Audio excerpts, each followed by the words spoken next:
नमस्कार, आप देख रहे हैं हर खबरों में हूं आपके साथ अमित शर्मा। वक्त है मेरा गांव मेरा देश का। चंडीगढ़ में सीएम मनोहर लाल की अध्यक्षता में शहरी निकाय मंत्री कमल गुप्ता और निकाय संस्थाओं के अधिकारियों के साथ बैठक हुई है। इस बैठक के बाद सीएम मनोहर लाल ने प्रेस कॉन्फ्रेंस की और जानकारी देते हुए बताया है कि बजट से पहले तैयारियां की जा रही हैं। सीएम ने बताया है कि नगर निगम के कमिश्नर और डिप्टी कमिश्नर भी इस बैठक में मौजूद रहे। सभी को अपने अपने लेवल पर बजट बनाने के लिए कहा गया। साथ ही 15 फरवरी को बजट भेजने के लिए भी कहा है ताकि उन पर समय रहते काम किया जा सके।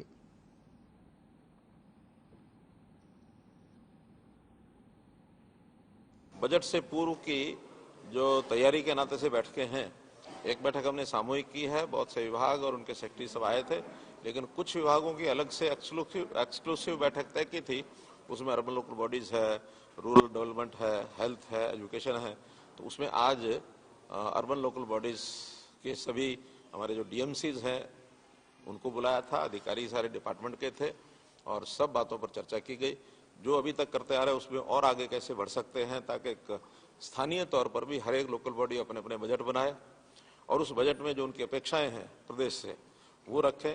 हमारा जब बजट 2 तारीख को उसके एस्टिमेट्स हो जाएंगे, हमने जो उनके लिए एलोकेशन करनी है उसमें हम अपनी ओर से घोषित करेंगे और बाद में 15 तारीख के बाद 15 मार्च से लेकर के और 30 मार्च के बीच में सभी अर्बन लोकल बॉडीज अपने अपने बजट बना करके और उसकी सूचना प्रदेश को भेज देंगे ताकि किसी प्रकार की कोई उनको गाइडेंस देनी है तो उसके बाद वो गाइडेंस भी उनको दे सकें।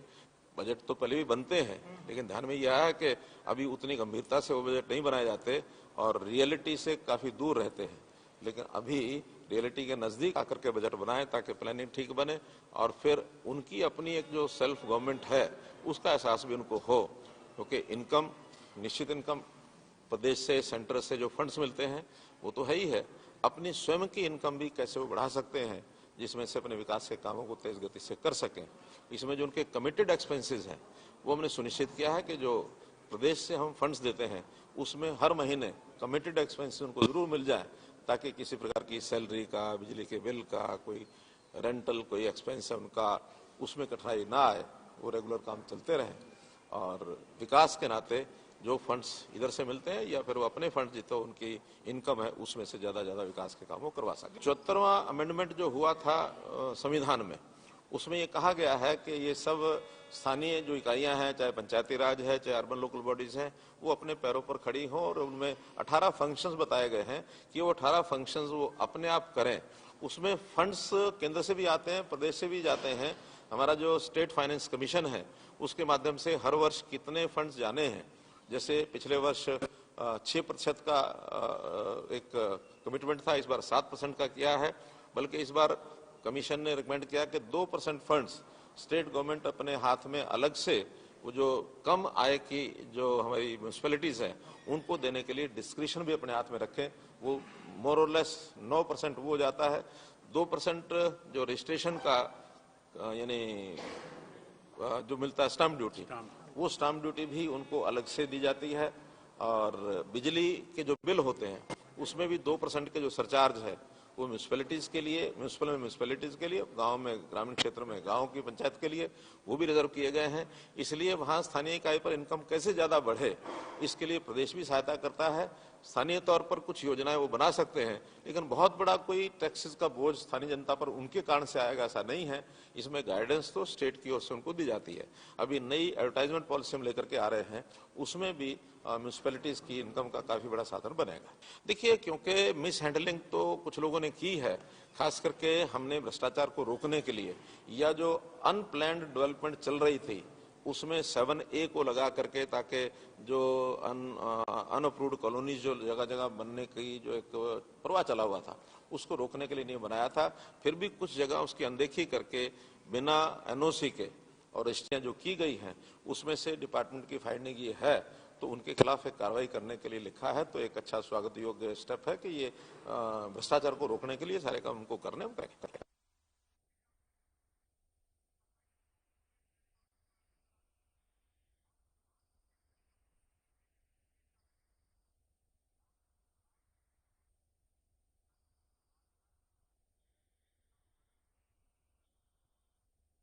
में कांग्रेस विधायक दल की बैठक हुई है। बैठक की अध्यक्षता नेता प्रतिपक्ष भूपेंद्र सिंह हुड्डा ने की।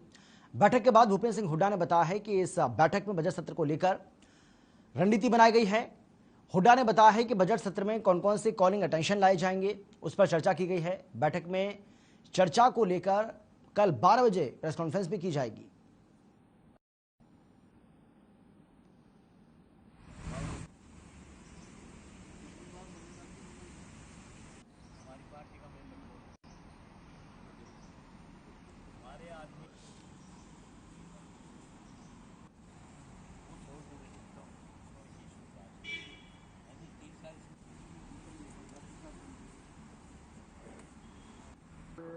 हरियाणा में राजनीतिक जो स्थिति है, परिस्थितियां हैं, उस पर चर्चा हुई और जो इस सरकार की गलत नीति, गलत फैसले की वजह से आम जनता को परेशानियां हो रही हैं, किसान, मजदूर, व्यापारी, कर्मचारी, ये सब बातों की चर्चा हुई और आने वाले विधानसभा स्तर में क्या क्या कॉल अटेंशन लाने हैं, क्या एडजर्नमेंट मोशन लाने हैं, इस बात की चर्चा हुई हमारी।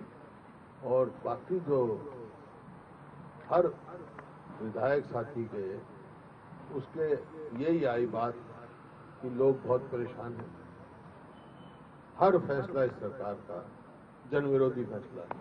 मैनिफेस्टो में वायदे किए वो कोई पूरा नहीं किया, तो ये आने वाले विधानसभा स्तर में, बजट स्तर में, भाई अगर हम बजट देखेंगे, बजट अगर दिन झटका हुआ तो हम उसको वेलकम करेंगे।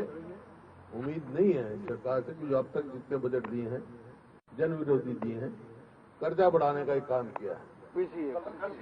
कल पीसी है 12 बजे। इनेलो सुप्रीमो ओपी चौटाला इन दिनों पूरे हरियाणा के दौरे कर रहे हैं और कार्यकर्ताओं से मिल रहे हैं। इसी कड़ी में आज कैथल में ओम प्रकाश चौटाला एक कार्यकर्ता के घर पहुंचे और कार्यकर्ताओं से मिले। ओम प्रकाश चौटाला ने इस दौरान प्रेस कॉन्फ्रेंस भी की और कहा कि बाबा राम रहीम की फरलो का भारतीय जनता पार्टी को पंजाब में कोई फायदा नहीं होने वाला है। उन्होंने चुटकी लेते हुए कहा कि अगर जेल में बंद सभी अपराधियों को छोड़ दिया जाए तो क्या इससे कोई फायदा होता है, उल्टा इससे लोगों में नाराजगी बढ़ती है।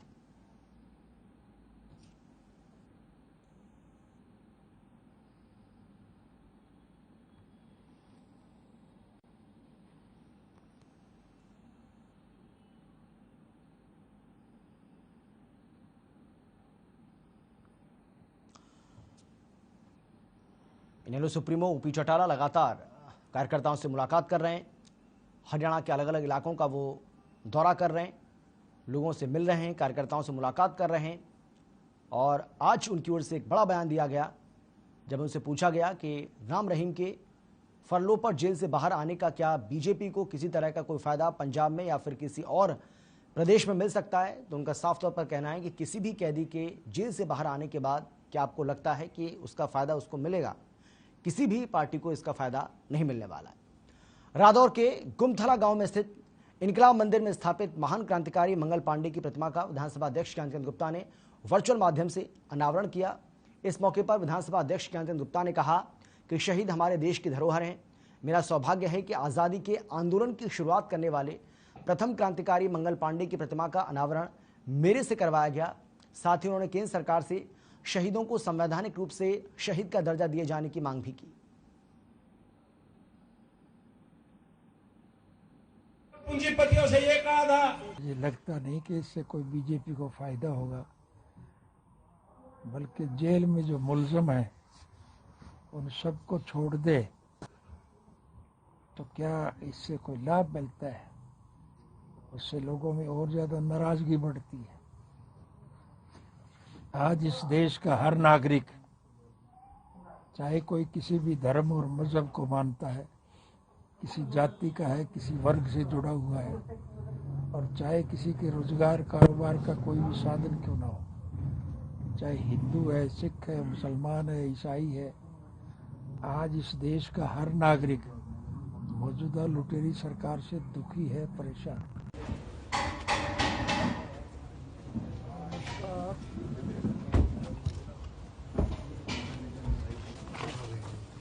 ओम प्रकाश चौटाला जिंदाबाद, ओम प्रकाश चौटाला जिंदाबाद। उप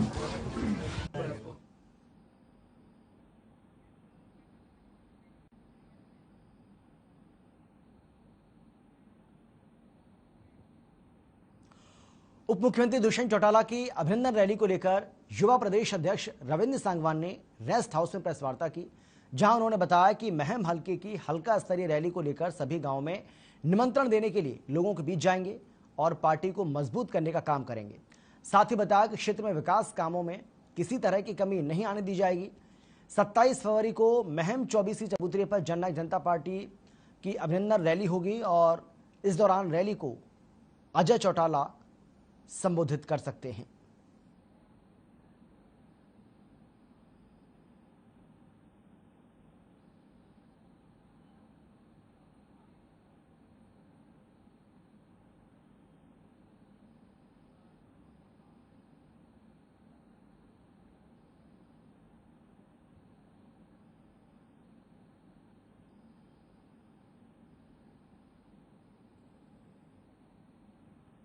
तो महम के 24वीं चबूतरे पर पहुंचेंगे डिप्टी सीएम दुष्यंत चौटाला और बताया जा रहा है कि यहां पर एक रैली को वो संबोधित करने वाले हैं।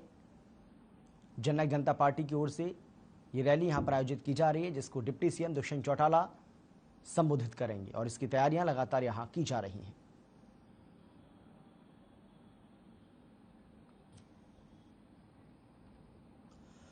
गुरुग्राम का नागरिक अस्पताल अब तस्करी का अड्डा बन चुका है। जेल से इलाज कराकर वापस लौटने वाले कैदियों के पास से तमाम तरह की चीजें बरामद हो रही हैं। नशीला पदार्थ भी उनसे बरामद हो रहा है और हैरत की बात यह है कि पुलिस की ओर से कैदी को डॉक्टर के पास ले जाने के दौरान नशीला पदार्थ उनके पास पहुंच रहा है। और ऐसा ही एक मामला भोंडसी थाना पुलिस ने दर्ज किया है, जहां जेल प्रशासन ने भोंडसी थाना पुलिस को शिकायत दी है। पश्चिम बंगाल निवासी आरोपी जलील मलिक की तलाशी ली गई, वहीं आरोपी के पास 10 ग्राम नशीला पदार्थ बरामद हुआ।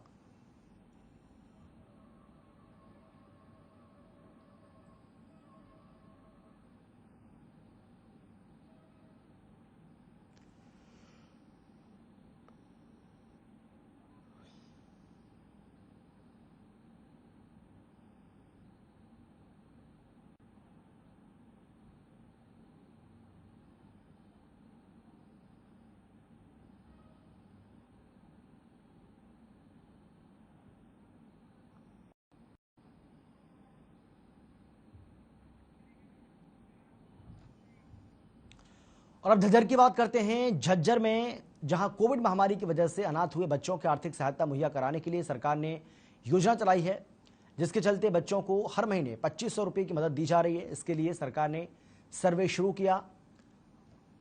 सरकार की ओर से एक बड़ी पहल की गई। अनाथ बच्चों की सहायता के लिए जिला बाल संरक्षण अधिकारी ने बताया है कि सरकार ने मुख्यमंत्री बाल राहत कोष के जरिए कोविड महामारी के दौरान जिस तरीके से ये हानि हुई है, उसके लिए सरकार ने ये पहल की है।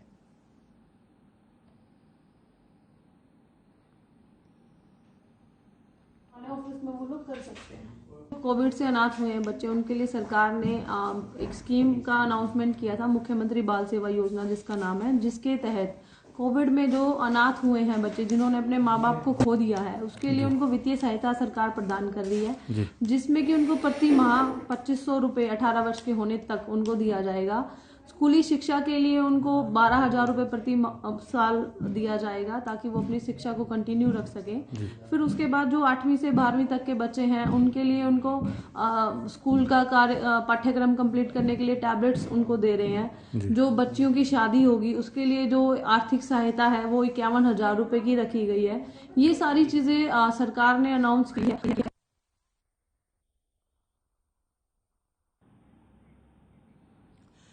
हिसार में 112 एक्सटेंशन कर्मचारियों को हटाए जाने पर कर्मचारियों ने धरना शुरू कर दिया है। साथ ही कॉलेज प्रशासन पर भी गंभीर आरोप लगाए हैं और कहा है कि उन्हें बगैर कोई नोटिस दिए अचानक नौकरी से हटा दिया गया। उनके साथ भेदभाव हो रहा है, जबकि कोर्ट के आदेश हैं कि उन्हें CRM जाट कॉलेज में ऐसे नहीं हटाया जा सकता। एक्सटेंशन कर्मचारियों ने कॉलेज प्रशासन को चेतावनी देते हुए कहा है कि उनकी मांग पूरी नहीं की गई तो इसे लेकर वो कोर्ट का रास्ता भी अपना सकते हैं। लेकिन जब इस पूरे मामले को लेकर कॉलेज के प्रिंसिपल से बात की गई तो उन्होंने कहा कि ये सब नियमित प्रोसेस के तहत किया गया। कोरोना काल में ऑनलाइन एग्जाम है, जिसमें अध्यापकों की जरूरत नहीं है।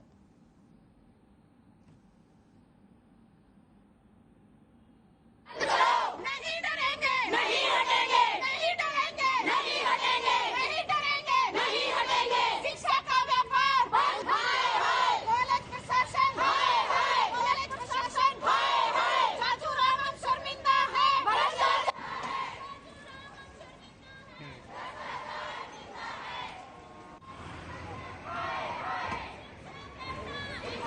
अगर कोर्ट के आदेशों की अवमानना होती तो मेरे पास वो दोबारा कोर्ट जाकर आदेश ला सकते थे, वो यहाँ बाहर नहीं बैठे होते।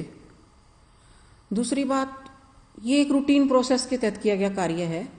इन्हें हमेशा जब भी सेशन पूरा होता था रिलीव कर दिया जाता था, और रिलीव लिखित में नहीं, इसी तरीके से कि भाई इनको हटाया नहीं जाए, ये ऑफ कर दिए जाते थे। जब से कोरोना आया है पिछले 1.5-2 साल से, क्योंकि सेशंस बिल्कुल गड़बड़ा गए थे, कोई सेशन कब खत्म हो रहा है कब शुरू हो रहा है, इस वजह से ऑनलाइन क्लासेस चल रही थी, इनको रिलीव उस ढंग से नहीं किया गया था। इस बार ये पूरा सेमेस्टर चला है, ऑड सेमेस्टर खत्म होने के बाद अब एग्जाम्स हैं, और एग्जाम्स में टीचिंग का कार्य अब नहीं है, तब इनको ऑफ किया गया है। और ये कोई हमारा कॉलेज पहली बार नहीं कर रहा है, पूरे हरियाणा के कॉलेज में ये प्रोसेस है कि जितना भी टेम्परेरी स्टाफ होता है उनको बीच में रिलीव कर दिया जाता है। सर, ये CRM जाट कॉलेज के 112 जो एक्सटेंशन लेक्चरर थे उनको बिना नोटिस दिए रिलीव कर दिया गया है। हालांकि 56 जो एक्सटेंशन लेक्चरर हैं वो कोर्ट का स्टे लेकर के आए हुए हैं। 2 साल पहले स्टे मिल गया था हमें, और उस स्टे में ये लिखा गया था कि जब तक परमानेंट पोस्ट फिलअप नहीं होती तब तक आप इन लोगों को नहीं हटा सकते। कोर्ट के आदेशों की अवहेलना की गई है प्रिंसिपल महोदया के द्वारा, और हमें रिलीव कर दिया गया है। तो अब आपको क्या लगता है, प्रशासन बात कर रहा है आपसे या कोई समाधान होने की तरफ है, नहीं तो आगे क्या कदम रहेगा? हमने लिखित में एक प्रार्थना पत्र प्रिंसिपल महोदया को दिया है, DC ऑफिस में दिया है, ADC ऑफिस को दिया है, लेकिन अब तक किसी का कोई रिस्पांस नहीं आया है। मैडम से जब बात हुई तो कहती है कि मैं अपने आप में सरकार हूँ, जैसे मैं करूँगी, जैसे मैं चाहूँगी वैसे ही होगा। सोहना जिले के लोगों ने जिला कार्यालय में SDM को ज्ञापन सौंपा, जिसमें यह कहा गया है कि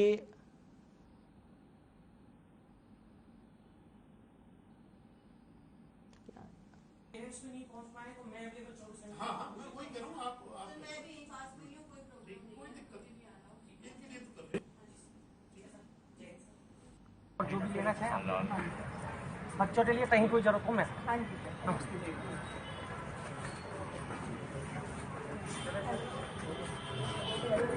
उसमें जो बच्चे आर्चरी की जो यहाँ कोचिंग कर रहे हैं उनके अभिभावक आए। ऐसे चलाते जाओ, एंकर की जरूरत क्या है?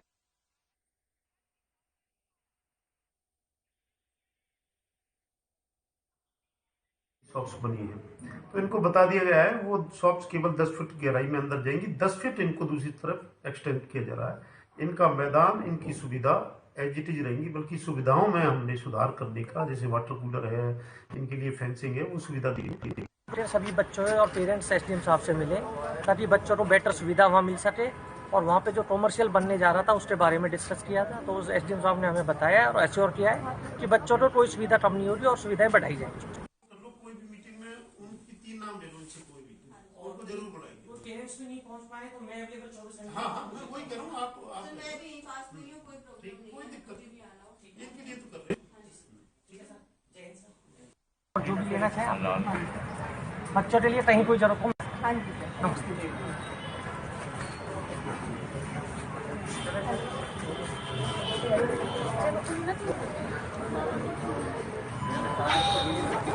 कोई भी मीटिंग में उनकी 3 नाम ले लो, उनसे कोई भी और को जरूर बुलाएंगे। वो पेरेंट्स भी नहीं पहुंच पाए तो मैं अवेलेबल 24 घंटे। हाँ, मैं वही कह रहा हूँ, आप मैं भी पास में हूं, कोई प्रॉब्लम नहीं, कोई दिक्कत नहीं, इनके लिए तो कर रहे हैं। ठीक है सर, जय हिंद सर। और जो भी लेना चाहे बच्चों के लिए कहीं कोई जरूरत हो मैं नमस्ते।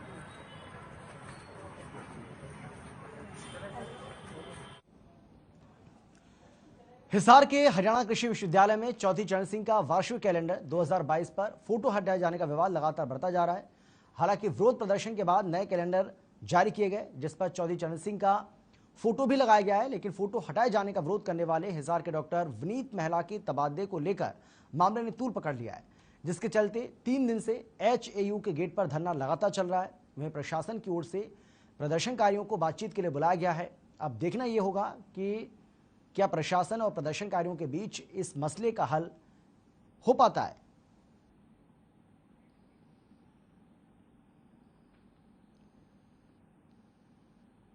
के वाइस चांसलर ऑफिस के अधिकारी यहाँ पर 4-5 आए थे और